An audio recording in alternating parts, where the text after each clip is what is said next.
প্রিয় দর্শক, স্বাগত জানাচ্ছি সারাদিনের সংবাদে প্রতিদিনের আয়োজন রাত 11টার শীর্ষ সংবাদে। সারা বিশ্বের গুরুত্বপূর্ণ সব সংবাদের শিরোনাম জেনে নিন শুরুতেই।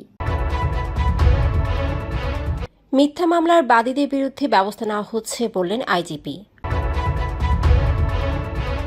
অন্তর্বর্তী সরকার সন্ত্রাস বিরোধী আইনে দমন পীড়ন করছে মন্তব্য এইচআরডব্লিউর। গাজায় যুদ্ধবিরতি ফিরছে হাজার হাজার মানুষ বলছেন, আমরা খুশি ধ্বংসস্তূপের উপর হলেও নিজের জায়গায় ফিরতে পারছি। গাজীপুরের জরিমানা করায় সড়কে পুলিশের উপর হামলা। এনসিপিকে শাপলা প্রতীক দিতে হবে, নয়তো ধান বাদ দিতে হবে বললেন নাসিরুদ্দিন পাটোয়ারি। জবাবে ফখরুল বললেন, তোমাদের মার্কাতে বাধা দিইনি, অযথা ধানের শীষ নিয়ে টানাটানি কেন? ট্রাম্প নয়, শান্তিতে নোবেল পেলেন ভেনেজুয়েলার মারিয়া করিনা মাচাদো। পাকিস্তানের ত্রিশক্তি জোটে বড় চাপে ভারত। আমরা যুদ্ধের সম্পূর্ণ সমাপ্তির নিশ্চয়তা পেয়েছি বলছে হামাস। অন্যদিকে গাজাবাসীর জন্য $34 মিলিয়ন সহায়তা দিচ্ছে জার্মানি। প্রতিদিন গাজায় 600 ত্রাণবাহী ট্রাক প্রবেশের অনুমতি দেবে ইসরায়েল। মানবতা বিরোধী অপরাধে জড়িত সেনা সদস্যদের বিচারের আওতায় আনতে হবে মন্তব্য নাহিদ ইসলামের। 2 থেকে 3 সপ্তাহ পর নির্বাচনী আমেজ জমে উঠবে বললেন প্রেস সচিব। শুনছিলেন সংবাদ শিরোনাম, এবারে বিস্তারিত। ফ্যাশন ব্র্যান্ড মানে আর্ট। জুলাই আগস্টের অভ্যুত্থানের পর ঢাকা সহ বিভিন্ন থানা ও আদালতে দায়ের হওয়া মিথ্যা মামলার বাদীদের বিরুদ্ধে ব্যবস্থা নেওয়া শুরু হয়েছে বলে জানিয়েছেন আইজিপি বাহারুল আলম। তিনি জানান, সরকার ফৌজদারি কার্যবিধি সংশোধন করে 173 ধারায় 136 জনকে অভিযোগ থেকে অব্যাহতি দিয়েছে। আরও 236 জনের আবেদন বিবেচনায় রয়েছে। অভ্যুত্থানের পর দায়ের হওয়া এসব মামলার বড় অংশই ছিল ব্যক্তিগত আক্রোশ, চাঁদাবাজি বা অর্থ বাণিজ্যের উদ্দেশ্য, যাতে আওয়ামী লীগ সহযোগী সংগঠনের নেতাকর্মী সহ নিরীহ মানুষ ও শীর্ষ ব্যবসায়ীরাও আসামি হন। এই মামলা বাণিজ্য দেশ বিদেশে সমালোচনার সৃষ্টি করে। সরকার আগেই মিথ্যা মামলা দায়েরকারীদের বিরুদ্ধে আইনগত পদক্ষেপের ঘোষণা দেয়।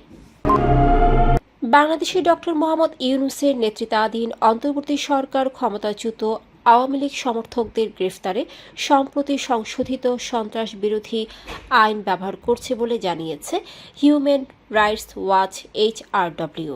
বুধবার প্রকাশিত Bangladesh new crackdown under anti terrorism law শিরোনামের প্রতিবেদনে সংস্থাটি জানায়, জাতিসংঘের মানবাধিকার দলের উচিত নির্বিচারে আটক ব্যক্তিদের মুক্তির দাবি এবং মানবাধিকার রক্ষায় বাংলাদেশ সরকারকে চাপ দেওয়া।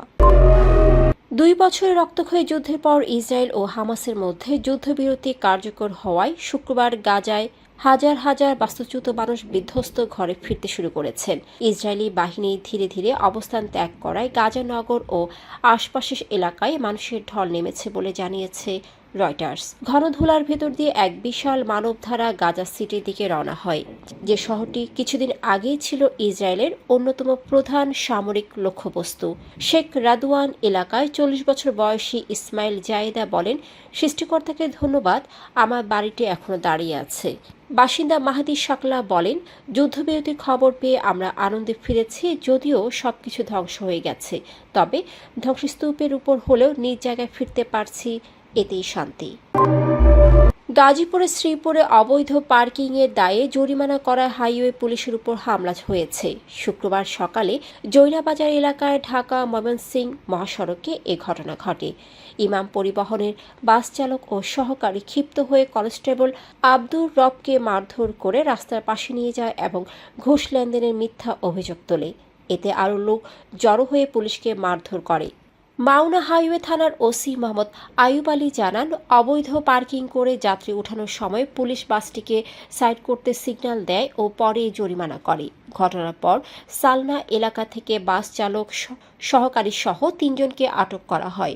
আহত কনস্টেবলকে হাসপাতালে চিকিৎসা দেওয়া হয়েছে এবং মামলার প্রক্রিয়া চলছে। জাতীয় প্রতীক শাপলা না পেয়ে নির্বাচন কমিশনের তালিকা থেকে ধানের শীষ প্রতীকও বাদ দেওয়ার দাবি তুলেছেন এনসিপির মুখ্য সমন্বয়ক নাসিরউদ্দিন পাটোয়ারি। তিনি বলেন, শাপলা না দেওয়ার পেছনে অদৃশ্য শক্তির হাত রয়েছে। বৃহস্পতিবার আগারগাঁওয়ে সিইসির সঙ্গে সাক্ষাতের পর তিনি একথা বলেন। এনসিপির ৩ সদস্যের প্রতিনিধি দল জানান, শাপলা প্রতীক ছাড়া তারা নিবন্ধন নেবে না। জবাবে বিএনপির মহাসচিব মির্জা ফখরুল ইসলাম আলমগীর প্রশ্ন তোলেন, বিএনপির ধানের শীষ নিয়ে অযথা টানাটানি কেন? শুক্রবার ইঞ্জিনিয়ার্স ইনস্টিটিউটের শহীদ নাজিরউদ্দিন জেহাদের শাহাদত বার্ষিকীতে আলোচনা সভায় তিনি বলেন, ধানের শীষ অপ্রতিরোধ্য। সারা দেশে এই প্রতীকের স্লোগান উঠেছে, একে আটকাতে চক্রান্ত চলছে। তবে ধানের শীষ জিতলে চক্রান্তকারীরা সরে যেতে বাধ্য হবে। ভেনেজুয়েলার মারিয়া করিনা মাচাদো 2025 সালে নোবেল শান্তি পুরস্কার জিতেছেন। ঘোষণায় জানানো হয়, তিনি শান্তিপূর্ণ ও ন্যায়ভিত্তিক উপায়ে একনায়কতন্ত্রের বিরুদ্ধে লড়াই করে ভেনেজুয়েলার মানুষের গণতান্ত্রিক অধিকার রক্ষায় অবদান রেখেছেন। 1967 সালে জন্ম নেওয়া মাচাদো প্রকৌশল ও অর্থনীতিতে পড়াশোনা করেছেন। রাজনৈতিক দমন, পীড়ন, হুমকি ও বহিষ্কারের মুখেও তিনি গণতন্ত্রের পক্ষে অটল থেকেছেন। 1992 সালে পথশিশুদের জন্য আতেনিয়া ফাউন্ডেশন প্রতিষ্ঠা করেন এবং 2002 সালে সুষ্ঠু নির্বাচনের জন্য কাজ করা সংস্থা সুমাতের সহ-প্রতিষ্ঠাতা হন। সাম্প্রতিক ভারত পাকিস্তান যুদ্ধের পর একের পর এক সুখবর পাচ্ছে পাকিস্তান। সৌদি আরবের সঙ্গে এসএমডিএ সামরিক চুক্তির পর এবার কাশ্মীর ইস্যুতে পাকিস্তানের পাশে দাঁড়িয়েছে ন্যাটোর দ্বিতীয় বৃহত্তম সামরিক শক্তি তুরস্ক। ভারতের প্রতিপক্ষ এখন শুধু পাকিস্তান নয়, সঙ্গে রয়েছে সামরিক শক্তিতে নবম অবস্থানে থাকা তুরস্ক, দক্ষিণ ককেশাসের দেশ আজারবাইজান এবং সামরিক দিক থেকে তৃতীয় অবস্থানে থাকা চীন। গত কয়েক বছরে তুরস্ক ও আজারবাইজান ভারতের বিপক্ষে অক্ষশক্তি হিসেবে আত্মপ্রকাশ করেছে। সাম্প্রতিক যুদ্ধের পর এই ত্রিশক্তির সম্পর্ক আরও ঘনিষ্ঠ হয়েছে এবং কাশ্মীর ইস্যুতে তারা আন্তর্জাতিক অঙ্গনে সরব। কূটনৈতিক সম্পর্ক ছাড়িয়ে সম্পর্ক পৌঁছেছে সামরিক সমঝোতায়। হামাসের শীর্ষ নেতা খলিল আল হায়া বৃহস্পতিবার এক ভিডিও বার্তায় জানিয়েছেন, গাজায় যুদ্ধ সম্পূর্ণভাবে শেষ হয়েছে। তিনি বলেন, যুক্তরাষ্ট্রসহ মধ্যস্থতাকারী দেশগুলো যুদ্ধের সমাপ্তির নিশ্চয়তা দিয়েছে। এখন হামাস স্বাধীন ফিলিস্তিন রাষ্ট্র গঠনে আন্তর্জাতিক ইসলামিক সংস্থা ও দলের সঙ্গে কাজ করবে। যুদ্ধবিরতির পর জার্মানি গাজার জন্য $34 মিলিয়ন সহায়তা দেবে বলে জানিয়েছেন চ্যান্সেলর ফ্রিডরিক মের্জ। তিনি এক্সে বলেন, মিশরের সঙ্গে গাজার পুনর্গঠনে সম্মেলন আয়োজন করা হবে। এদিকে ইসরায়েল প্রতিদিন 600 ত্রাণবাহী ট্রাক গাজায় প্রবেশের অনুমতি দেবে এবং রাফা সীমান্ত দিয়ে গাজা ছেড়ে যাওয়া ফিলিস্তিনিদের ফেরার সুযোগ দেবে। এসব ট্রাক সালাহ আল দিন ও আল রাশিদ সড়ক দিয়ে উত্তরাঞ্চলে খাদ্য, ঔষধ, আশ্রয় সামগ্রী ও জ্বালানি সরবরাহ করবে। সেনাবাহিনীর মানবতা বিরোধী অপরাধে জড়িত সদস্যদের বিরুদ্ধে আন্তর্জাতিক অপরাধ ট্রাইব্যুনাল এক গ্রেপ্তারি পরোয়ানা জারি করেছে। এতে প্রতিরক্ষা গোয়েন্দা মহাপরিদপ্তরের সাবেক 5 মহাপরিচালক সহ কয়েকজন সেনা সদস্যের নাম রয়েছে। এ প্রসঙ্গে এনসিপির আহ্বায়ক নাহিদ ইসলাম বৃহস্পতিবার রাত 9:40 নিজের ভেরিফাইড ফেসবুক পোস্টে বলেন, গ্রেপ্তারি পরোয়ানা পাওয়া সেনা সদস্যদের অতি সত্বর গ্রেপ্তার করে বিচারের আওতায় আনতে হবে। আগামী 2-3 সপ্তাহের মধ্যে নির্বাচনী আমেজ জমে উঠবে বলে জানিয়েছেন প্রধান উপদেষ্টার প্রেস সচিব শফিকুল আলম। শুক্রবার ময়মনসিংহ প্রেস ক্লাবের সাংবাদিকদের সঙ্গে মত বিনিময়ে তিনি বলেন, ফেব্রুয়ারির নির্বাচন নিয়ে এখন আর কোনো সংশয় নেই, সব বাধা দূর হয়েছে। তিনি বলেন, অনেক বছর পর আমরা একটি বাস্তব নির্বাচন দেখব। গত 16 বছর ছিল শুধু ফেক ইলেকশন, এবার হবে ইতিহাসের অন্যতম সেরা নির্বাচন। শফিকুল আলম জানান, ইতিমধ্যে নির্বাচনী আমেজ শুরু হয়েছে। হালুয়াঘাটের নেতাদের পোস্টার দেখা গেছে। 2-3 সপ্তাহ পর দলগুলো প্রার্থীদের নাম ঘোষণা করলে পরিবেশ আরও জমবে।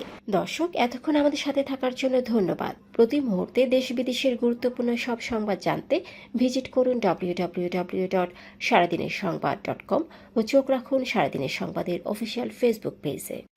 Fashion brand money art. Men's, ladies and kids wear art. Be smart.